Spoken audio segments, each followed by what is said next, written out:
Would you stand in reverence as we read from the Holy Scriptures this morning from Exodus? Now a new king arose over Egypt who did not know Joseph. He said to his people, "Look, the Israelite people are more numerous and more powerful than we. Come, let us deal shrewdly with them, or they will increase, and in the event of war join our enemies and fight against us and escape from the land." Therefore they set taskmasters over them to oppress them with forced labor. They built supply cities, Pithom and Ramses, for Pharaoh. But the more they were oppressed, the more they multiplied and spread, so that the Egyptians came to dread the Israelites. The Egyptians became ruthless in imposing tasks on the Israelites and made their lives bitter with hard service and mortar and brick and in every kind of field labor. They were ruthless in all the tasks that they imposed on them. The king of Egypt said to the Hebrew midwives, one of whom was named Shiphrah and the other Puah, "When you act as midwives to the Hebrew women and see them on the birth stool, if it is a boy, kill him. But if it is a girl, she shall live." But the midwives feared God. They did not do as the king of Egypt commanded them, but they let the boys live. So the king of Egypt summoned the midwives and said to them, "Why have you done this and allowed the boys to live?" The midwife said to Pharaoh, "Because the Hebrew women are not like the Egyptian women, for they are vigorous and give birth before the midwife comes to them." So God dealt well with the midwives, and the people multiplied and became very strong. And because the midwives feared God, He gave them families. Then Pharaoh commanded all his people, "Every boy that is born to the Hebrews you shall throw into the Nile, but you shall let every girl live." Now a man from the house of Levi went and married a Levite woman. The woman conceived and bore a son, and when she saw that he was a fine baby, she hid him 3 months. When she could no longer hide him, she got a papyrus basket for him and plastered it with bitumen and pitch. She put the child in it and placed it among the reeds on the bank of the river. His sister stood at a distance to see what would happen to him. The daughter of Pharaoh came down to bathe at the river while her attendants walked beside the river. She saw the basket among the reeds and sent her maid to bring it. When she opened it, she saw the child. He was crying, and she took pity on him. "This must be one of the Hebrews' children," she said. Then his sister said to Pharaoh's daughter, "Shall I go and get you a nurse from the Hebrew women to nurse the child for you?" Pharaoh's daughter said to her, "Yes." So the girl went and called the child's mother. Pharaoh's daughter said to her, "Take this child and nurse it for me, and I will give you your wages." So the woman took the child and nursed it. When the child grew up, she brought him to Pharaoh's daughter, and she took him as her son. She named him Moses, because she said, "I drew him out of the water." This is the word of God for the people of God.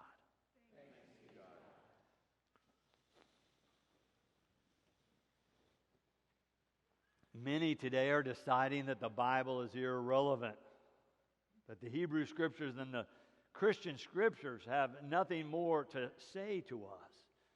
I would have to disagree.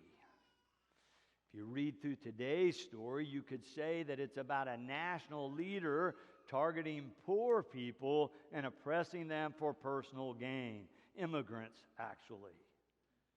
Or you could say that this is a story of a leader from one ethnic group targeting another ethnic group and trying to eliminate them. Or you could say this is a story about a powerful man using his power and position to intimidate and manipulate women with less power. Any of those stories you could read as a headline in tomorrow's news. So many of these issues that they were dealing with in the ancient times, we are still dealing with today. Let's take another look at this story and what we might learn from it. It begins in verse 8 of chapter 1 of Exodus. Now a new king arose over Egypt who did not know Joseph. If you'd read through Genesis, you would know Joseph's story, a descendant of Abraham. Through a long story with twists and turns, he ends up in Egypt in trouble. But then he rises through the ranks until he becomes a very powerful person. In fact, an advisor to the king. And because he is there, when his family run into a famine in their own country, they come to Egypt, and Joseph, because he's in that place, can save them from the famine. But the times are changing, this text said. This new king is not a kind man. This new king doesn't know Joseph and what he's done for the Egyptian people. He begins to talk to his leaders in his court and say, we must deal shrewdly with this one particular group.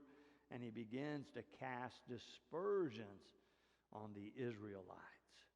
In verse 10, he says, come, let us deal shrewdly with them, or they will increase, and in the event of war, join our enemies and fight against us and escape from the land.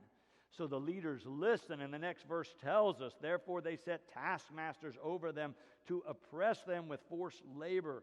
They built supply cities, Pithom and Ramses for Pharaoh. But the more they were oppressed, the more they multiplied and spread, so that the Egyptians came to dread the Israelites. And because of that, it gets even worse. In verse 13, the Egyptians became ruthless in imposing tasks on the Israelites and made their lives bitter with hard service in mortar and brick and in every kind of field labor. They were ruthless in all the tasks that they imposed on them.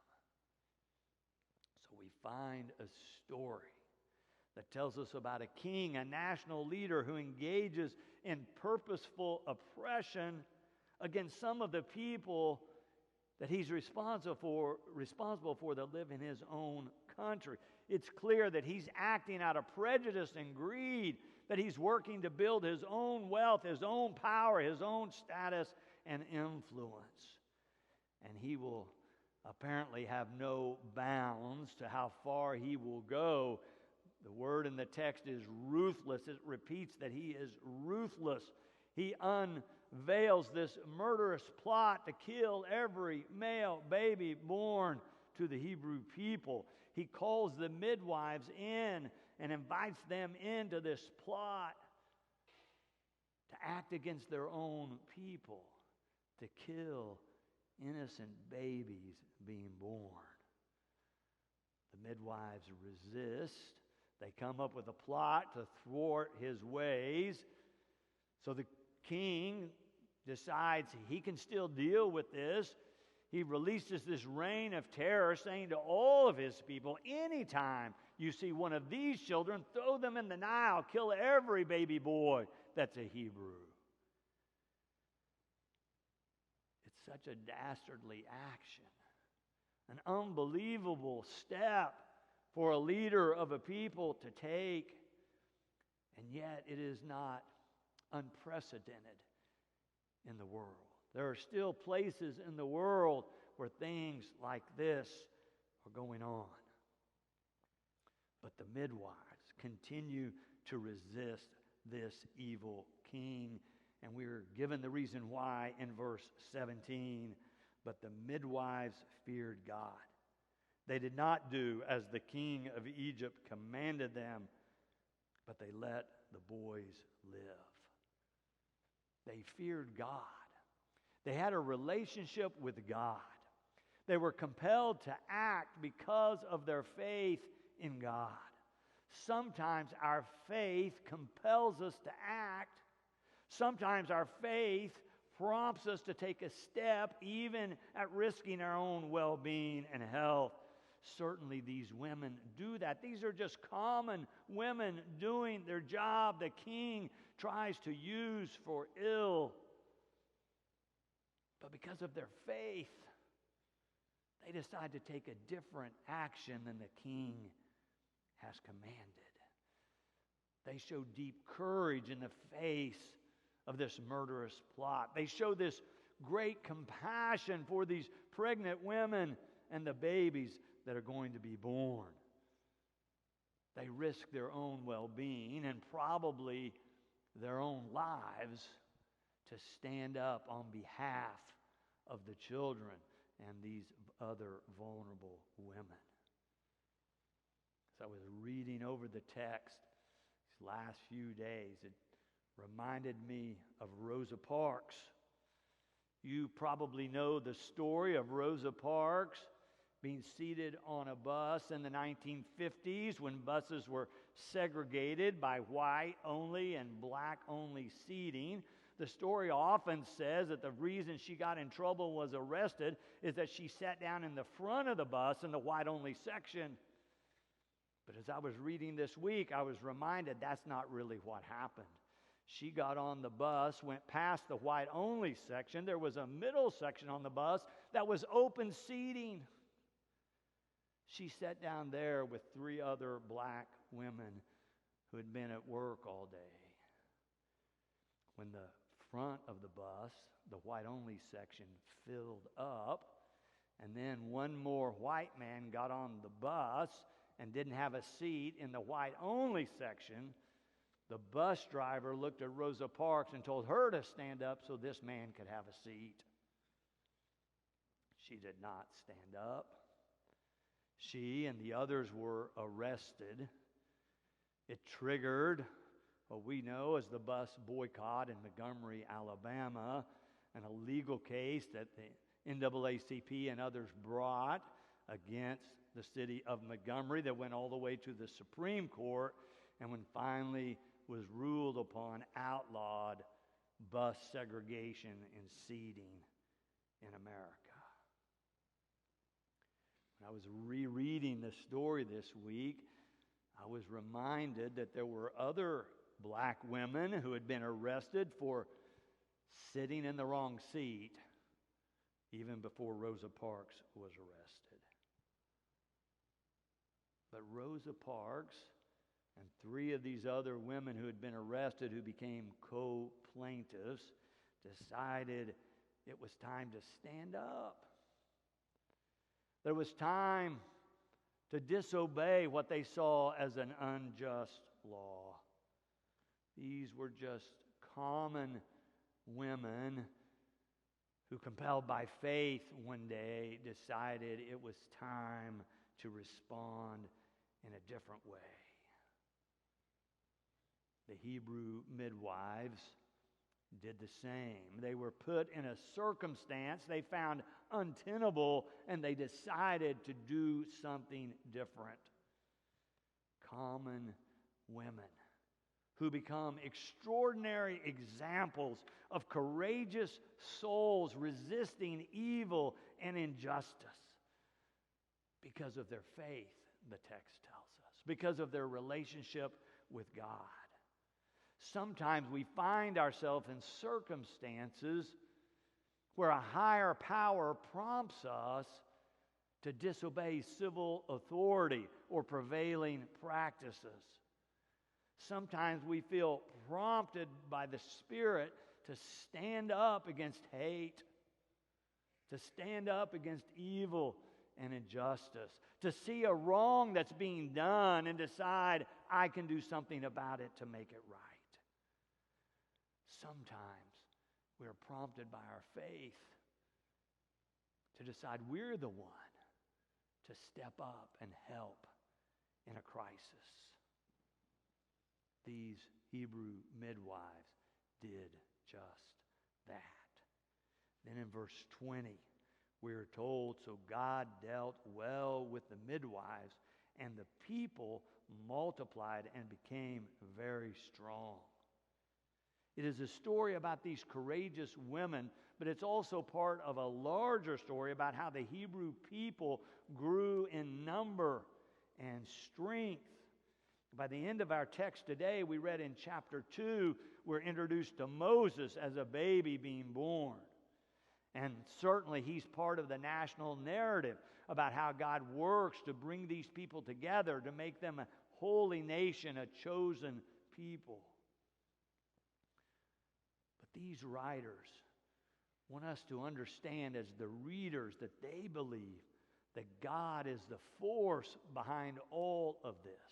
That God is the force giving courage to these women. That God is a force at work to save this baby who will become a leader for him later. That God is the force working through the ages, working through generation after generation to make things right in the world. Certainly Moses becomes the preeminent leader of the Hebrew people and does mighty things as God prompts and leads him through his life. But let's not miss the power of the story today about these women. For if it weren't for the midwives resisting, Moses would have never survived the day he was born. If it wasn't for his sister and his mother and their cunning and courage, he would have never had a chance. If it wasn't for Pharaoh's daughter, who had enough compassion and courage to go against an edict of the king, her own father, Moses' story would have ended way too soon. Moses is going to become a great faith hero later in the story. But today, these women are the great faith heroes, demonstrating how God uses people of faith in the face of a crisis. I told you before, I'm reading a little devotional book by a guy named S.J. Meyer. One of the stories, one of the devotions I read this week, he's talking about the wise men coming to see Jesus, and he calls them star chasers. Then he writes this: all of the really good stories in human history and mythology involve people chasing stars. The Iliad, the Odyssey, Moses and the Hebrews in the desert for 40 years, Jesus in the desert for 40 days, St. Paul traveling around the Mediterranean, Thomas Jefferson, Thomas Edison, Cesar Chavez, Susan B. Anthony, all of them star chasers. So what about us? Are we star chasers? How far are we willing to journey beyond our own comfort zones into the dark forest of eye rolls and social criticism in order to encounter the living God? The question before us is not whether the wisdom star still shines, but whether or not we are willing to follow it. All of these texts that we're reading in August come from our Vacation Bible School curriculum. They were the key texts our children were studying at the end of last month. Some of our adults found it so inspiring they decided to create an adult Vacation Bible School experience that they're doing right now during the month of August from these same themes. One of the key features of every summer's Vacation Bible School is some music, special songs that have been written to go along with the themes. If you were here July 23rd in this service, you saw the children come down and sing one of those songs and play their instruments. I want you to hear the words again. I think they're a good charge for all of us. Here's what the children sang that day. Whatever we do, wherever we go, whoever we meet, this is our hope. We want to show the world the love that saves us. We want the world to know the love of Jesus. So we show grace, speak truth, spread love in all that we do. We show grace, they sang, speak truth, spread love in all that we do. I've asked them to come back at the end of August, the last Sunday of this month, and reprise that number. When they reconvene for fall choir, I've asked them to rehearse that one first and come sing to us again, because it's such a relevant message for us to hear as people of faith today. Oh, these are good lessons for our children to learn, but they're also good lessons for us to be reminded of, to be people of faith, to let the faith lead us into the future, to be strong, to stand up, to stand for the right in the face of authority, abusing others, to be willing to be people of faith who stand up and speak the truth, to stand up for love in the face of wrong, to do what is right, to have the courage to take a risk because we are people of faith whom God has called together to be a holy people, a chosen people, so that God's love might be known around the world.